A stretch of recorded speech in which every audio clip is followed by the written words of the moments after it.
Welcome back to New Record Day. My name is Ron. If you are into two-channel audio, consider yourself an audiophile or music enthusiast. Welcome home. Make sure you hit the subscribe button and bell notification so you know when the next video drops. In today's video, I wanted to take a few minutes to chat about this guy, the Starkrimson amplifier that Orchard Audio sent in for review. Now, as the title of the video suggests, and perhaps it's a little clickbaity, I think we can all agree that in a world of divisiveness, the last thing that we need is another topic of controversy. In any event, it seems to me that you can almost split the audiophile crowd in half, and many of you guys out there will still proclaim, no matter what, Class D sucks. And with a warm welcome back to New Record Day, you want to know what gallium nitride has to say about that? Oh, really?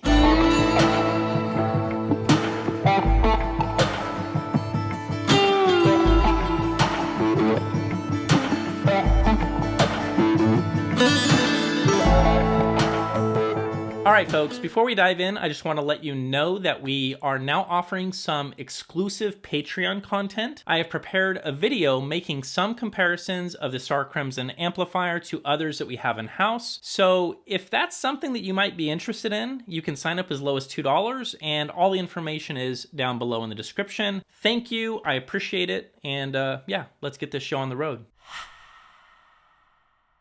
Priced at $2,500, the Starkrimson is a fully balanced integrated amplifier that combines two Orchard Audio products in one. First, it's a high-resolution DAC known as their Pecan Pi, and second, their Bosk amplifier. The DAC side features two digital inputs, one being USB and the other being SPDIF via digital coaxial. As far as specs on the DAC, you can hop over to Orchard Audio's site and take a peek at all of the details, but in short, this guy handles 24-bit 192 PCM and even includes all formats for DSD. The DAC chips being used are Burr Brown's dual flagships PCM 1794As in monaural mode. Volume control and reclocking is handled by a Chrystic CCHD 575 oscillator, and for volume control, the SRC 4193 high-end sample rate converter. Reclocking is handled by the Chrystic CCHD 575 oscillator, and for volume control, the SRC 4193 high-end sample rate converter. As mentioned earlier, the entire topology is balanced, and the Pecan features true balanced dual differential output stages using OP1612s, low noise Panasonic resistors, and proprietary filtering from Orchard Audio. Now, as for the specs on the Bosk, and this is where things get interesting, this amp uses the latest state-of-the-art electronics, including gallium nitride technology. So no, this isn't a dude in a garage slapping together cheap and cheesy Class D kits from Parts Express and upcharging us while sleeping on comfortable and expensive pillows. Now, according to Orchard, with measurements and science to back it up, gallium nitride offers some key advantages over traditional silicon transistors that we typically see in Class D designs. Described as being less harsh, cleaner highs, better transparency, and higher detail are all related to measurable and quantifiable characteristics. Increased slew rate, reduced ringing, faster switching, and faster overload recovery are just to name a few. In any event, GaN amplification for Class D seems to be a buzz right now, and I'm not going to make you wait until the end of the review to tell you this. Everything being sold as benefits from Orchard Audio does seem to match up with my own experience, and not once did I find myself saying things like, well gosh, that upper mid-range does sound a little dry, or that top end can sound a little smeared. So, let's talk about this. First and foremost, I decided to use this amplifier as is, without introducing a different DAC or preamp in line with the balanced connections.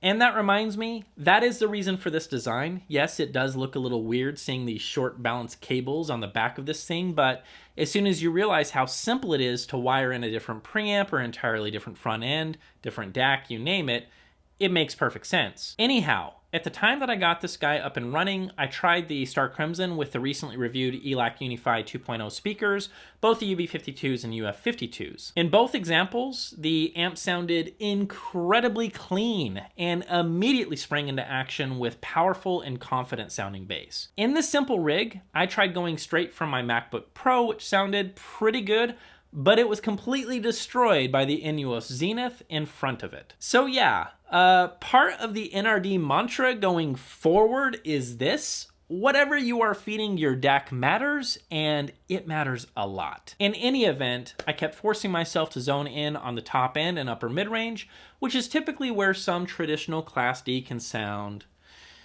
well, not so great. Even after a week or two of listening casually while I've been reviewing other gear in-house, I just kept waiting for that one moment where something in the upper frequency band to call attention to itself. And being honest with you guys, that never happened, and it still hasn't happened to this very day. To me, the top end of the Starkrimson does a fantastic job of rendering cymbals without anything that I would describe as dry, harsh, smeared, glassy, or other nasty words that we don't want to associate with the top end. If anything, the top end sounded ballsy, and yes, cymbals sounded the way that cymbals should sound, but nothing else was added as...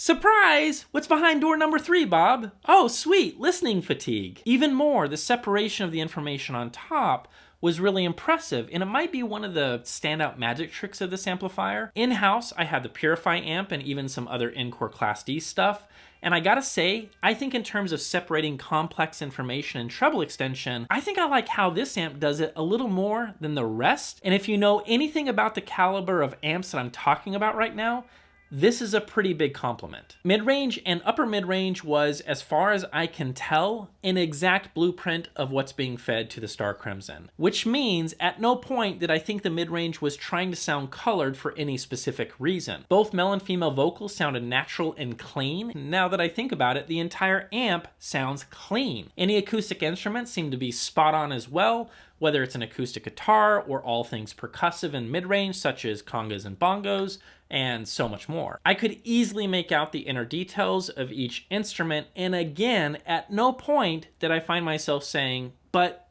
there it is. There's that Class D thing that we all complain about from time to time.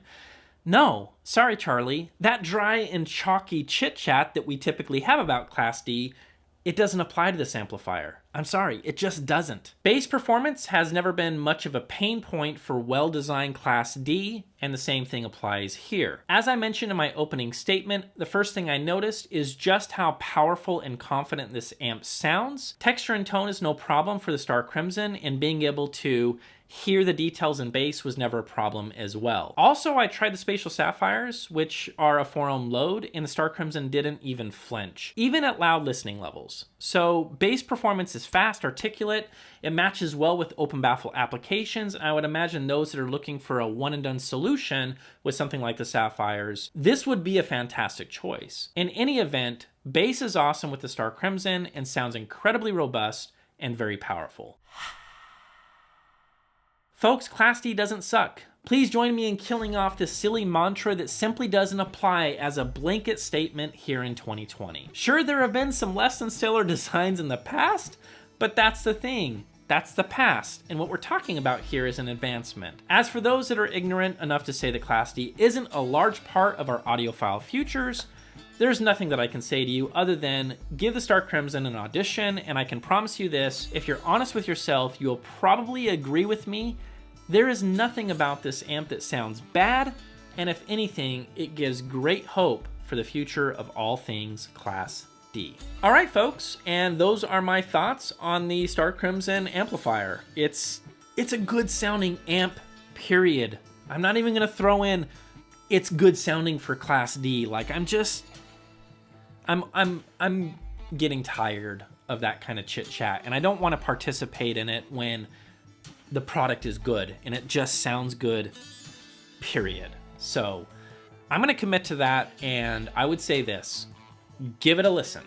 You let me know. For those that have actually heard this, comments down below. I'm telling you right now, it sounds really good, and you should give it a shot. All right, we're done here. We'll see you guys in the next video.